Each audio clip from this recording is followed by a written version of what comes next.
ಇವತ್ತು ಏನು ಸಿದ್ದು ಸೌದಿ ಅವರು ಮಾತನಾಡಿದ್ರು, ಪೂಜಾರ್ ಅವರು ಮಾತನಾಡಿದ್ರು ಮತ್ತು ರಾಮಲಿಂಗ ಸಾಹೇಬರು ಮಾತನಾಡಿದ್ರು. ಕೇವಲ ಗ್ಯಾರಂಟಿಗಳ ಮೇಲೆ ನಿಂತಿರ್ತಕ್ಕಂಥ ಸರ್ಕಾರ ಇದು ಕಾಂಗ್ರೆಸ್ ಸರ್ಕಾರ.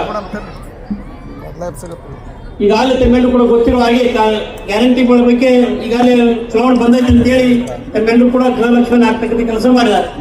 10 ತಿಂಗಳು ಹಾಕಿ 12 ತಿಂಗಳು ದುಡ್ಡು ಈಗಾಗಲೇ 5,000 ಕೋಟಿ, ಈಗಾಗಲೇ 5,000 ಕೋಟಿ ನಾವು ಪ್ರಶ್ನೆ ಮಾಡಿದ್ರೆ ಅದು ಉತ್ತರ ಇಲ್ಲ.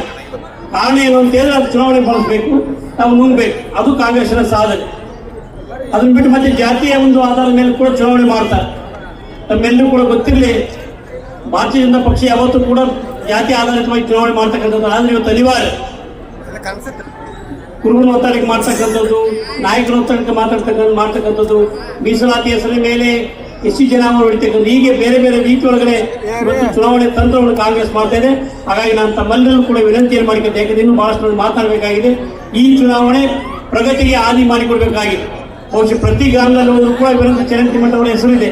ಕಾರಣ ಏನು ಅಂತ ಹೇಳಿದ್ರೆ ಕೇವಲ ಅಭಿವೃದ್ಧಿ ಪರವಾಗಿ ಯೋಚನೆ ಮಾಡ್ತಕ್ಕಂಥ ಒಬ್ಬ ಅಭ್ಯರ್ಥಿ ಮತ್ತು ಮುಂದಿನ ದಿನಮಾನಗಳು ಬರ್ತಕ್ಕಂಥ ದಿನಮಾನಗಳು ಭಾರತೀಯ ಜನತಾ ಪಕ್ಷಕ್ಕೆ ಖಂಡಿತವಾಗಿ ಒಳ್ಳೆ ದಿನಗಳಿದೆ ಅಂತಕ್ಕಂಥದ್ದು ಇಲ್ಲಿ ರಾಜ್ಯಾದ್ಯಂತ ಸ್ಪಷ್ಟವಾಗ್ತಾ ಇದೆ.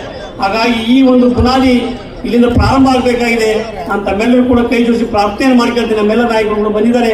ಬರ್ತಕ್ಕಂಥ ಈ ಚುನಾವಣೆಯಲ್ಲಿ ತಾವೆಲ್ಲರೂ ಕೂಡ ಭಾರತೀಯ ಜನತಾ ಪಕ್ಷದ ಅಭ್ಯರ್ಥಿಗೆ ಗಮನದ ಕುರಿತು ತಾವೆಲ್ಲರೂ ಕೂಡ ಮತವನ್ನು ಹಾಕೋದ್ರ ಮೂಲಕ ತಾವೆಲ್ಲರೂ ಕೂಡ ಆಶೀರ್ವಾದವನ್ನು ಮಾಡಿ ವಿಧಾನಸಭೆಗೆ ಕಳಿಸಿದರೆ ಖಂಡಿತವಾಗಿ ಇವತ್ತು ಕಾಂಗ್ರೆಸ್ ಏನು ಕೇವಲ ಭ್ರಷ್ಟಾಚಾರದ ಮುಳುಗಿದೆ, ಕಷ್ಟಪಾಡ ಪರಿಸ್ಥಿತಿ ಆಗ್ತದೆ ಅಂತಕ್ಕಂಥ ವಿನಂತಿಯನ್ನು ಕೂಡ ಮಾಡಿಕೊಂಡು ಮೂಡತಕ್ಕ ತೀರ್ಮಾನಗಳು ಭಾರತೀಯ ಜನತಾ ಪಕ್ಷಕ್ಕೆ ಖಂಡಿತವಾಗಿ ತಾವೆಲ್ಲರೂ ಕೂಡ ಚರಂತಿ ಮಟ್ಟವನ್ನು ಆಯ್ಕೆ ಮಾಡಿ MLA ಮಾಡಿ ಮತ್ತೊಮ್ಮೆ ಭಾರತೀಯ ಜನತಾ ಪಕ್ಷದ ಬಾವುಟನ್ನು ಈ ಕ್ಷೇತ್ರದಲ್ಲಿ ಆರಿಸ್ತೀರಿ ಅಂತಕ್ಕಂಥ ವಿನಂತಿಯನ್ನು ನಾನು ತಮ್ಮೆಲ್ಲರೂ ಕೂಡ ಮಾಡ್ಕೊಂಡು ನನ್ನ ಮಾತನ್ನು ಮುಗಿಸ್ತೇನೆ.